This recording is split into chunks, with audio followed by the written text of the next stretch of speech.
Corbett Report member Zix7 with Zs, it's very important, on the last interview that we did, asked the question, how does environment protection work in an anarchistic society, I guess? People in many countries just dump poisonous garbage into the nature or ocean, or burn it, creating toxic substances. The same is for pesticides that are cheap but can damage other people's health. Right, and then this is one of those issues that's, what it boils down to is what you feel you have the right to do, you can do. And people, when you get to sort of an uncomfortable area, like, well, at what point am I going to tell somebody, like, don't throw litter in the woods? Like, well, I can tell them that. At what point do I have the right to, like, forcibly interfere? And the problem is that the belief in government makes it so people can just do a cop-out and run to authority and have them decide, so I don't have to deal with it. So this is one of many issues where it is sort of uncomfortable in that you have to sort of think, well, at what point is somebody else's actions having enough of an effect on me or on whatever that I would feel justified in actually doing something about it? And you know, anybody can feel justified in talking about it and saying, can you not do that, or we'll boycott you or something. And so, and it's one of those inherently difficult questions because unused resources are sort of owned by nobody until somebody like homesteads them, to use that term. And so there isn't just magically a formula that says, well, we'll do some magic trick and nobody will ever do that. Yeah, I would also point out people already do it when there is government all over the place. And so making it illegal doesn't stop it, but there's a lot of ways to try to discourage it, and it really comes down to an answer that people don't like to hear, but is the truthful answer, which is people will decide what to do about it. And I would usually turn it around and say, well, at what point would you feel justified if someone just like dumping sludge in the river? At some point I would feel justified in going to them and saying, you're not allowed to keep doing that, and if we have to do something sort of drastic, like mess up your factory, we're gonna at some point, if you're like killing all the fish and people are downstream and dying from it. But it turns into one of those responsibility things that if you feel justified in doing it, and you can talk to other people and organize and, you know, tell them like you can't keep doing this or we'll do it. But it's one of those things where people need to be grown-ups. And sometimes that turns uncomfortable. But when people think that letting government do it is the solution, you have to look at the fact that government is literally the biggest polluter in the world. Yep. So it isn't a magic solution, it's just passing the buck to somebody else, hoping they do a good job, and then the big corporation buys the politicians, and the politician says, you're allowed to dump sludge in the river, and we all go, oops, oh well.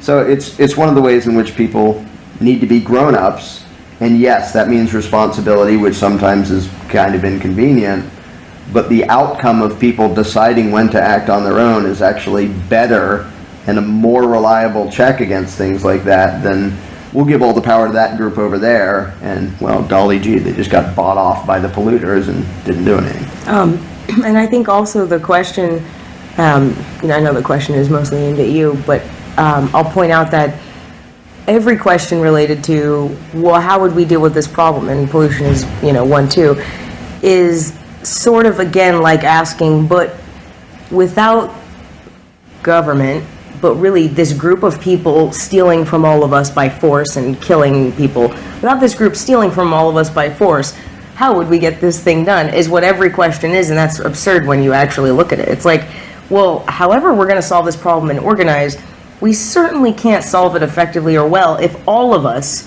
are being victimized, abused, and robbed from all the time, and a group of thieves isn't solving anything at all. They, like you said, they can't be solving anything because all they're doing is stealing. That's what they're based on. They might tell you they're going to do that, and then people think, well, they must be doing something related to that problem solving, so how would we do it without them? They aren't solving that problem, they never have been, and if anything, they're just preventing regular people from organizing and funding it voluntarily in a better way, whatever that endeavor is, whether it's cleaning up the earth or trying to create good education programs for people or trying to put public parks out there, or whatever it is.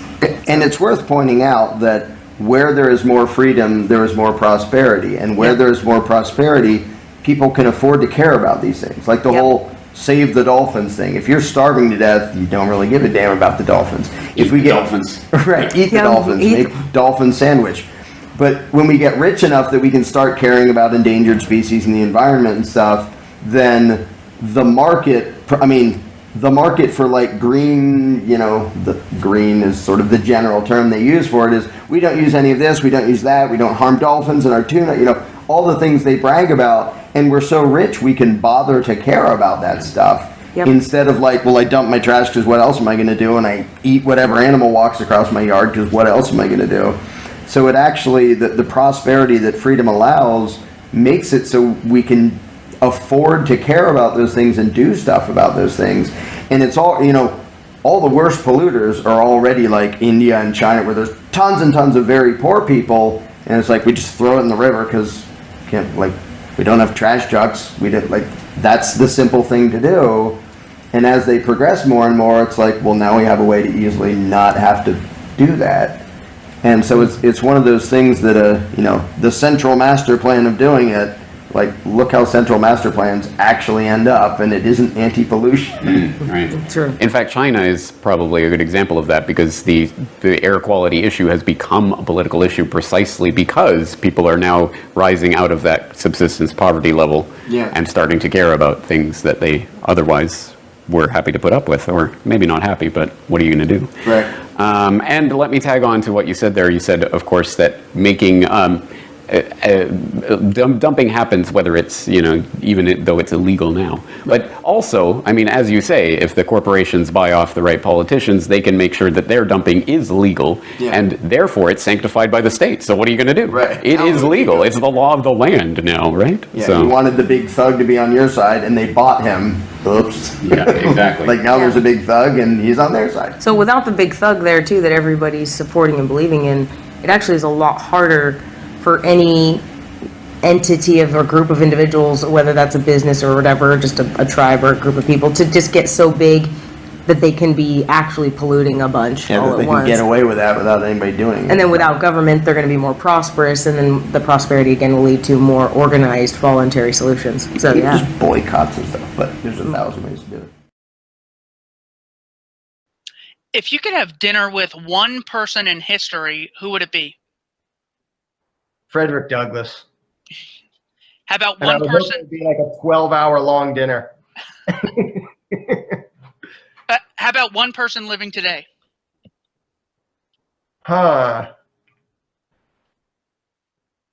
Well, there are some people that I wonder if they're anarchists because they're so close to it that either I'd want to find out if they already are, or I'd want to push them over the edge. And for the sake of, for tactical considerations, it would be like famous people who I see something they write or something they've acted in or some comment they've made. As for one person today, maybe Ron Paul, which might actually happen down in Mexico, because he's said so many things that are obviously in line with voluntarism that I kind of want to get him off the record and see. And he's even said he's perfectly fine with it. By that you mean no ruling class. But he would be a fun one, and also just to sort of get his experience of how he spent that much time in the belly of the beast and not turn into a monster. I'm sure there are little things I could bicker with him about, little minarchist status stuff, but the fact that he came out at all intact with any principles at all is just a miracle to me.